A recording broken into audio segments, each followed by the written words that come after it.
All right, that brings us to News or Snooze, presented by Christopher William Jewelers. Bennett will give me 3 quotes or storylines, and I'll say if they're newsworthy or snoozeworthy. Ow, I just hit my knee on my desk. All right, hit me. All right, all men's basketball here. This is from Terrence Edwards. This is post game following senior day. He says, "The next time I come here, I'll be watching instead of playing." Oh, cute. Newsworthy. But it was known that this was his last year, I feel like. I feel like he's made that pretty clear, like through some channels that maybe a lot of people didn't notice, but like the Uku podcast, they were talking about like transferring and NIL and all this stuff. And it sounded like he wanted to give JMU one more year. And then whatever he's doing, he would like to be compensated more than what he is. Fantastic growth from Terrence Edwards. Every year he got exponentially better. He's now going to probably finish out his JMU career with the Sun Belt Player of the Year award. He's going to help lead JMU to a Sun Belt tournament win potentially, at least really compete in it, and maybe an NIT run or an NCAA at large, depending on how everything shakes out. Terrence Edwards is the leader of this team. Terrence Edwards means so much to this team. And I hope when he comes back to Harrisonburg to watch the games as a viewer, he doesn't have to buy a drink. I hope he doesn't have to buy a hot dog. I hope he doesn't have to go to Finnegan's Cove and smoke his own cigarette. You know what I'm saying? That's right. And part of me hopes he goes pro. Maybe he has an NBA shot and he doesn't have to play somewhere else. And he can just only be a college Duke. But realistically, I think a Power 6 makes sense. I think the most likely route is he explores professional opportunities. He gets feedback on what his game needs to improve on, and he goes to a Power 6. Perhaps West Virginia. Perhaps West Virginia. That's good foreshadowing. Hit me with the next one. All right.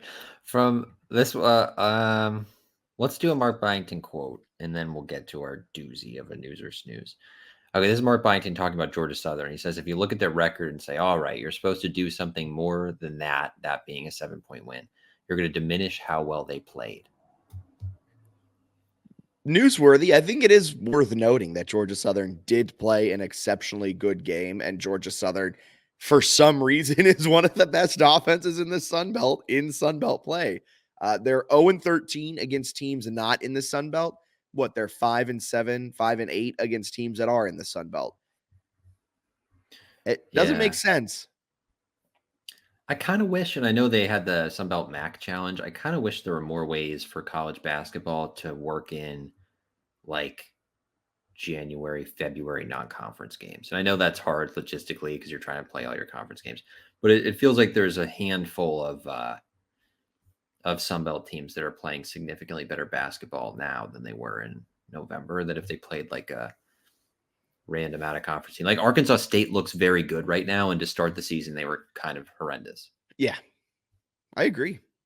I also think, where was I going? I don't know. Yeah, you're right.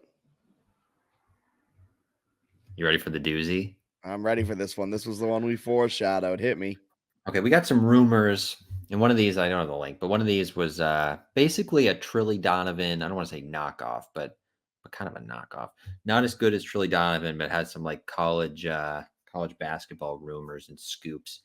And one of them was that Mark Byington is a leading candidate to get the West Virginia head coaching job. And also of note, Collegiate Sports Associates, which placed Byington with JMU, sort of paired them. It was a consulting firm that was involved with the coaching search. They were in Morgantown at West Virginia a few days ago. So they got some Byington connections. They got some West Virginia connections, potentially some smoke there. And where there's smoke, there's fire. Is that what the saying is? Yeah. I think that's newsworthy. It's a little worrisome, but I'm going to throw a question at you that you kind of posed off air.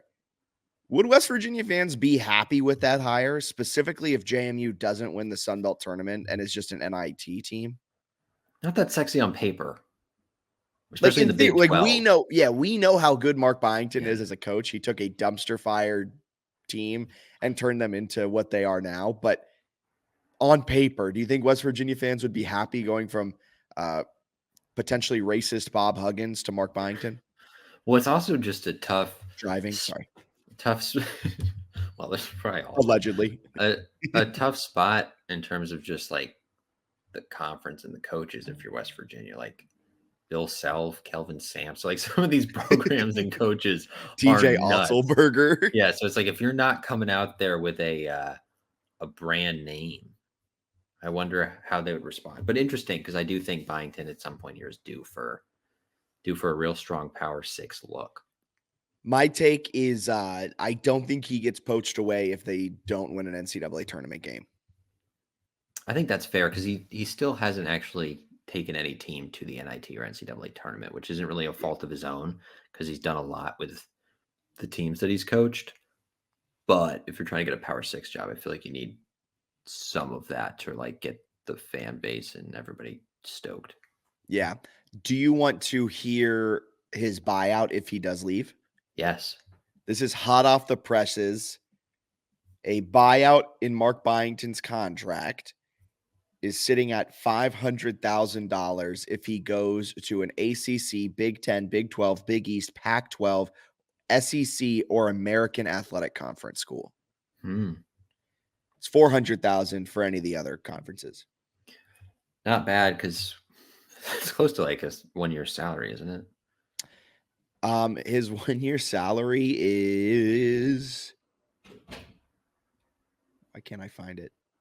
440. It's more than his yearly salary. He's making 400. Let's quickly break down some Mark Byington contract stuff as this was hot off the presses. Mark Byington's getting paid we'll write up a little thing on his contract that you can check out at jmusportsnews.com in a few weeks. But Byington gets paid $445,000 per year. He has some incentives boosted in this year. He's gotten a few bumps depending on how App State finishes the year. Wait, we didn't beat him. Never mind. If they beat him in the conference champion, he gets $5,000 for every top 75 RPI win. Wow. Or Power 5 win. That is kind of funny though, that like winning at Michigan State can be the same payday as like neutral floor over app. Also, he gets a $2,500 bonus for 5 games that the AED selects before the season. So there's 5 random that's games. Funny. There's 5 random games that Jeff Bourne goes, you win that one, you'll get $2,500. You win that one, you'll get an extra $2,500. Here's a question for you. What do you think his 5 were this year? Michigan State, Kent State, winning the Bermuda Classic. I don't remember the name of it, but I think winning that, and I think App twice. I don't know what else would be on He there. could have just done 3 ODU games. He could have been like, hey, every ODU game, $500. You basically play him 5 times. He also gets $10,000 extra for 20 games, 20 wins. Another $20,000, or I guess it's then $20,000 of a bonus when his team wins 25 games. Nice. So he's hit that. He gets an extra $10,000 if the team finishes in the top 3, and an additional 15 if the team finishes first, including a tie. Really? They might be able to get the tie. So, conference tournament, $5,000 for a quarterfinal win, $5,000 for a semifinal win, $10,000 for a championship win. NCAA tournament, $10,000 for getting a bid, $10,000 for per game. So not even a win, but per game played through the round of 32. So it'll be more advantageous for the JMU men's basketball head coach to get a first 4 game because he has an additional opportunity to make $10,000.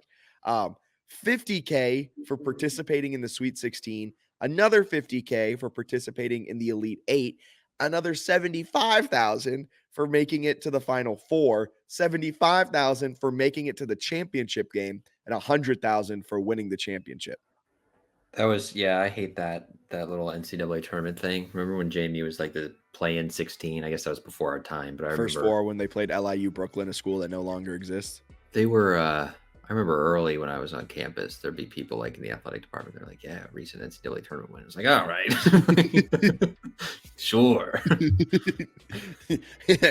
And I'm, I don't know what that. I don't know where I was going with that. NIT, $5,000 for getting a bid to the NIT, $5,000 for each game played through the quarters, $30,000 for the Final Four, $30,000 for making it to the championship, $50,000 for winning the championship. He He gets gets only $10,000, $50,000 for winning a national title. an NIT national title. Oh, NIT. Sorry, I thought we had done NCAA tournament. What's he get if he wins the national championship? 100,000. That still feels low. But with everything else in front of that, yeah, it's a lot. 400. He could essentially make his yearly salary if they go on a run. $50,000 for an NIT title. Huh. $10,000 for Sun Belt Coach of the Year, $20,000 for National Coach of the Year. Those are all the big ones.